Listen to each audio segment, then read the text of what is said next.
Hey there, welcome to Get Shit Done. All right, so today I'm going to walk you through adjusting the colors and fonts and all the sorts of fun stuff that makes your website what it is and the design stuff of it, which is what you want to do, right?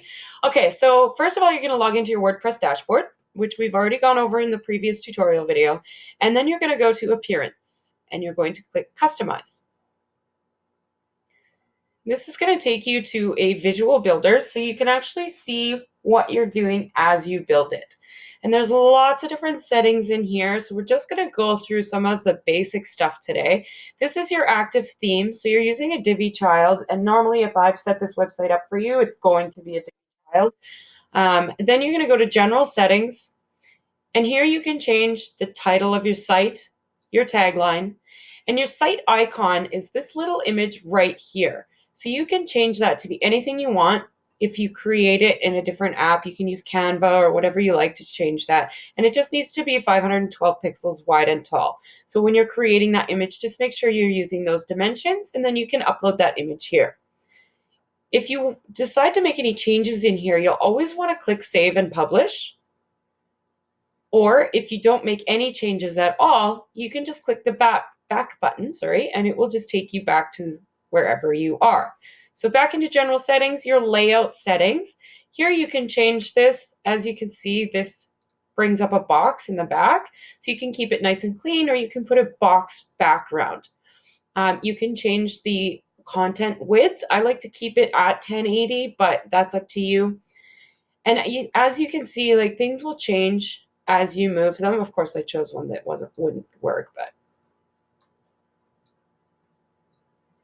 see how that changes as you move it? So you can see the different changes you're making as you go through it. In order to change the theme accent color, you can just pick one from here, or you can enter your own custom hashtag code in order to make that happen. And once you've done making your changes, again, click Save and Publish. Then you go back.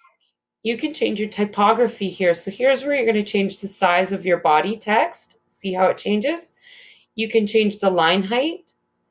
You can change the header text size, letter spacing, and the header line height. You can also bold your headers, make them italic, change it to all caps, and underline it. Here you can choose the different fonts that you want, and there's many fonts to choose from. I highly recommend when you're selecting your brand fonts that you choose Google fonts because they're the most compatible with these websites. So here you can choose your, let's do something fun, header font and your body font. You want to make sure your body font is something that's easy to read because this is what your people are going to be reading when they're reading your blog posts or any of your content. You can change the body text color, and you can change your header text color. Obviously, these aren't great brand colors. I'm just showing you as an example. You'll have all your colors chosen before you go ahead and do that. Again, click Save and Publish, and then go back. Your background, here you can change your background color to be whatever you like. Wow, that's bright. Let's try that. Or you can change it to an image if you choose. Again, click Save and Publish, and go back. So that's it for general settings. Then you can get into your header and navigation. So your headers, you can change this to be centered. So this will be your logo here, and then your menu items on each side. Or you can change it to be with the logo on top and your menu items underneath. Or you can choose to have it as a slide-in menu. This one I don't recommend because people don't always know to click that button in order to get your navigation items. So I don't recommend that one, but again, it is a design aspect. Full screen doesn't really do anything. So I like to use the centered inline, but again, that depends on how many navigational items that you have. Then you click Save and Publish, and you go back. Your primary menu bar, there's not much that you need to do in there until you actually create that, so we can cover that in a different tutorial. Secondary menu bar, leave it. Fixed navigational settings, Nothing that's you can really do in here until you've got your website up.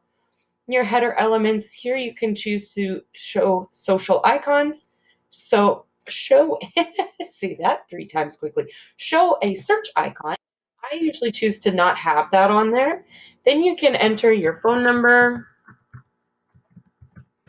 and your email address. And then click Save and Publish and go back. So that's it for header and navigation.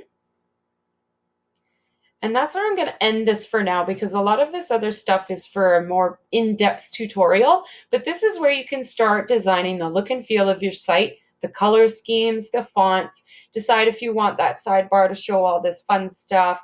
And then you can also change the footer just like you did with the header. So you can change the colors there and that kind of thing. You can get rid of this designed by Elegant Themes. That is in bottom bar. At the very bottom, you can just disable footer credits. Save and publish. There we go. And go back. So then if you want to take a look at what your site actually looks like, just click that X in the back, go here and click Visit Site.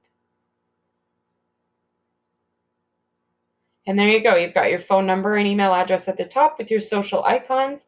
This will be your logo and your menu items.